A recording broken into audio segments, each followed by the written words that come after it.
বন্ধুরা, welcome back to my channel. Amit Jaya চ্যানেলে তোমাদেরকে অনেক স্বাগত, অনেক ভালোবাসা জানিয়ে আজকে একটা নতুন ব্লগ শুরু করছি। তো আজকে বুধবার সকাল সময় এখন হবে 6:30। তো এখন থেকে আমি ওর ব্লগটা শুরু করলাম। তো স্নান করা হয়ে গেছে, অমিতাভ স্নান করে ঠাকুর পুজো দিয়ে স্কুলের জন্য রওনা হয়েছে। আর কাল রাতের থেকে কারেন্ট ছিল না, এই একটু আগে জাস্ট কারেন্টটা আসলো।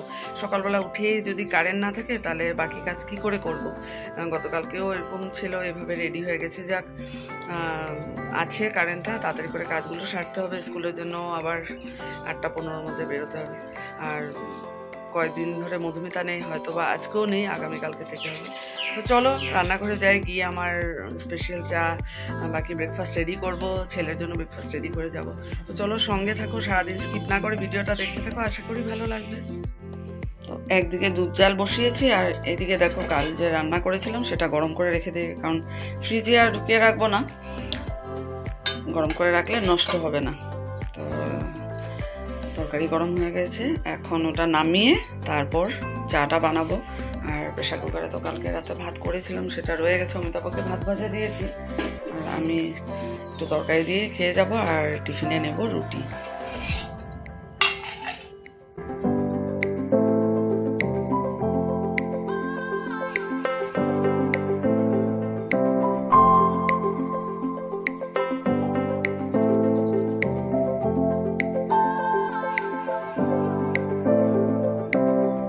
এই যে কড়াইতে তেল দিয়ে পাঁচফোড়ন দিয়েছি, আর এই যে স্কোয়াশ আলু কেটে হলুদ নুন দিয়ে মেখে রেখেছি, ওটা একটু ভাজা ভাজা করবো রুটির সাথে। আর এই যে আমি অল্প একটু ভাত ফুলকপি আলু তরকারি দিয়ে খেয়ে যাবো, আর এখানে রুটিটা রিফাইন দিয়ে ভেজে রেখেছি। তো চলো স্কুলের জন্য রেডি হয়ে বেরোচ্ছি। আর আজকে মধুমিতাতে যাব, ফোন করেছিল, তো টেনশন নেই। চলো চলো বেরিয়ে গেছি।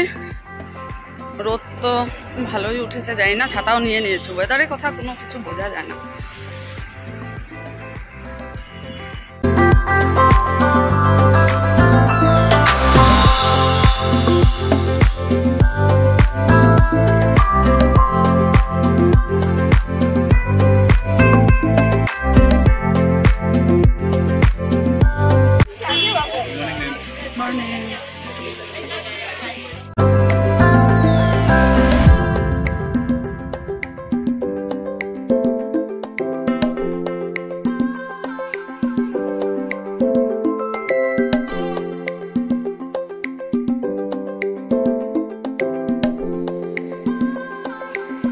বাস থেকে নেমে এই যে বাড়ি পৌঁছে। তো আজকে বনিতা আমার জন্য ইডলি বানিয়ে এনেছে, তিল পিঠা, আর এদিকে এটা হলো স্কুলের স্টুডেন্ট পাস করার মিষ্টি। আর এটা বনিতা নিজে বাড়িতে সাবান বানায়, যেটা আমি বনিতা থেকে সব সময় নেই। শুভ সন্ধ্যা বন্ধুরা।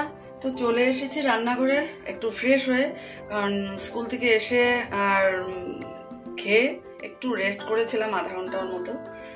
তো যাক, এখন চুল আছে সিঁদুর দিয়ে এই আসলাম রান্নাঘরে। ডাল বসিয়েছি, মুসুর ডাল। এসেই আমি স্কুল থেকে এসে ফ্রেশ হয়ে আমি ডালটা, মুসুর ডালটা ভিজিয়ে রেখেছিলাম, যে তাড়াতাড়ি ভিজিয়ে রাখলে তাড়াতাড়ি সিদ্ধ হয়। তো মুসুর ডাল বসিয়েছি, আর দুধ জাল হয়ে গেছে।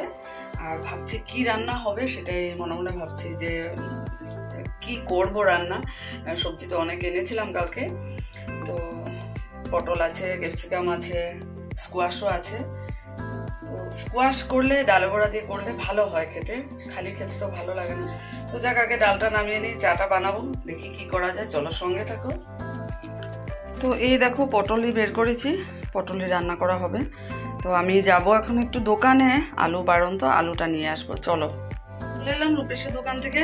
এই দেখো আলু এনেছি, ভিমবার এনেছি, লাক্স সাবান এনেছি, তারপর রং মানে যেটা রান্নাতে লাগে, রাত্রে নাকি বলতে হয় না, তাই বললাম না। চলো দোকানে গেলে তো এক এক করে অনেক জিনিস মনে পড়ে। গিয়েছিলাম শুধু আলু আনার জন্য, নিয়ে আসলাম অনেকগুলো জিনিস। চলো এগুলোকে আগে রেখে নিই, তারপর সবজিটা কেটে বসাতে হবে। চলো। তো দেখো পটল কাটতে বসেছি, বেশ ভালোই, কাল জাগুন থেকে আনলাম যে, দেখো ভিতরে গুটি নেই বেশি, দেখে তো ভালোই মনে হচ্ছে, কারণ গুটি বেশি থাকলে না খেতে স্বাদ হয় না মনে হয়। দেখো ভালোই লাগছে দেখতে। তো এই দেখো আমি আমার চা বানিয়ে এনেছি, অমিতা বর ছেলে একটু বেরিয়েছে, ওদেরকে আসলে পরে দেবো। আর আমি এই দেখো বনিতা দিয়েছে ইডলি, তারপর তিলপিঠা, আর আমি আমার ফেভারিট বিস্কুটটা নিয়ে বসেছি। আর আমি খেয়ে তোমাদেরকে বলছি কেমন হয়েছে খেতে। দেখে তো মনে হচ্ছে খুব ভালো হয়েছে, আর তিলপিঠা আমার এমনিতেও ফেভারিট। চলো